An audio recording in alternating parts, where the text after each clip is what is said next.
Hey guys, welcome to the 6,000 mile update for my 2018 Crosstrek. Today we're doing a little bit different format. I am driving right now on Mount Lemmon, which I've had in some of my other videos.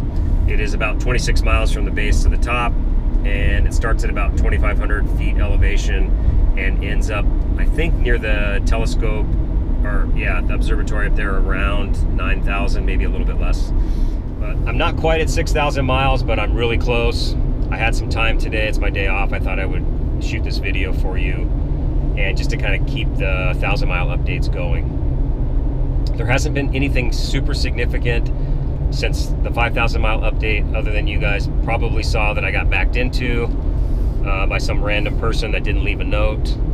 I did get that repaired, and I've got a couple of videos on both of that if you're interested, and I can link those below or somewhere. Really, the thrust of what I did want to talk about today is kind of related to the AC. I've had questions about the AC over the first few months of owning the car, and up until about a month ago, I really hadn't used it consistently. I have used the AC, obviously, since I've had the car, but not on a consistent basis, so we're going to talk about that. But first, I just wanted to say that my CarPlay still works.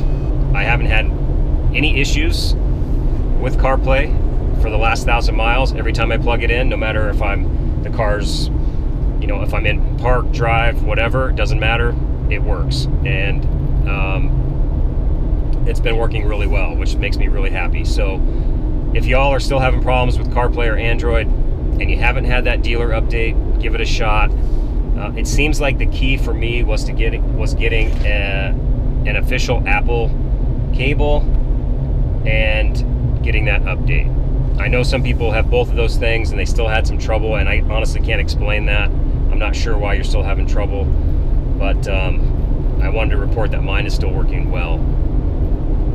One of the other things I wanted to say is I've had no problems with the car all the way through up to 6,000 miles as far as mechanical, or I have no consistent rattles or squeaks or suspension noises or any problems like that.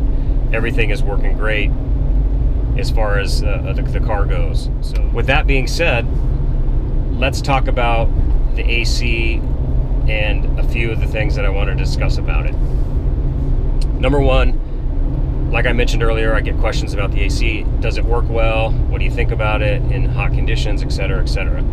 And I can say, just kind of an overall blanket statement, I think the AC works fine. I haven't had any problems with it cooling the car down. I haven't had any problems with it working correctly, nothing like that. Today I've had it on about 3 or 4 dots, and it cools the car down nicely. And as I mentioned, it's 107 in Tucson today.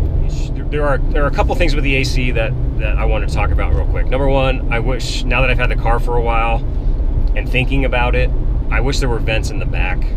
Getting in the car when it's 105 out and it's been sitting, whether you have a window shade or not, it's freaking hot in here. And if you have people riding in the back, or if you have kids in a car seat, something along those lines, you're gonna want those 2 little vents at least in the middle of the car. And it seems like it'd be a cheap option for Subaru to throw on. And, you know, again, it doesn't really affect me because my kid's 16 and he drives himself, but I do have occasional passengers that have to ride in the back, and it's kind of a bummer for the first 5 or 10 minutes. The second thing is, as I mentioned before, and again, it's not a big deal, just that I don't really care for the vent placement of the central vents here. Just kind of blocked by the steering wheel, and it's, when you first get the car, it's a little fiddly trying to figure out. Those are just 2 kind of silly things that I wanted to mention. So the AC works good, cools the car down fine. No problems with that at all that I've had. The second thing I wanted to talk about is I was watching a video from 18 Crosstrek man the other day, and he was talking about how the AC gets warmer when he accelerates. As many of you know, that's a pretty common thing for a lot of vehicles, and I actually noticed it about 6 weeks ago. I thought, wow, that's interesting. It really does cut off how cold the AC is when you accelerate or when you pass or whatever. Again, it's a pretty normal thing for some cars. Some don't have it, some do. The reason it kind of stuck out in my head is because I don't really remember my 2014 Crosstrek doing that. So for those of you who are watching, if you have an earlier model Crosstrek, if you just let me know in the comments that whether or not your Crosstrek does that under acceleration. If your car does that, let me know, because I just don't remember my 2014 doing it, and I honestly don't remember my STI doing it either. And I had those cars for a number of summers here in town, so let me know in the comments. I just don't remember it doing it. The last thing regarding the AC that I wanted to talk about is the fact that I just wanted to let you guys know that I've lost about 2 miles per gallon, give or take, since I've been using the AC consistently. Kind of a normal thing. When the more you use the AC, just puts more stress or strain on the motor, has to work a little harder, so you're going to get less MPG. I'm getting around 30, anywhere from 30.0 to 30.8 miles per gallon now, kind of on a regular basis. And that's a little bit less, about 2, than what I normally get. And that is just Subaru computer display, not calculating by math. So let me know what you guys have, how the AC is affecting your miles per gallon as well.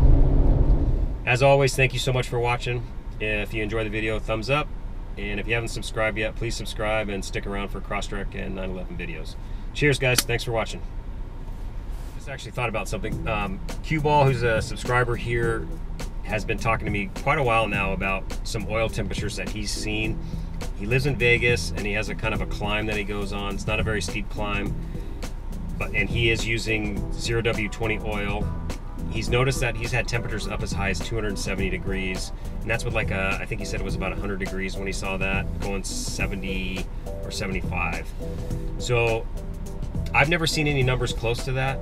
The highest number I've seen is 221 the other day when we were going to Phoenix, and that was going about 75 or 80 when it was 105. So if you guys could let me know oil temperatures down below. I know we talked a little bit about that with the CVT a while back, but let me know what kind of normal oil temperatures you guys are running.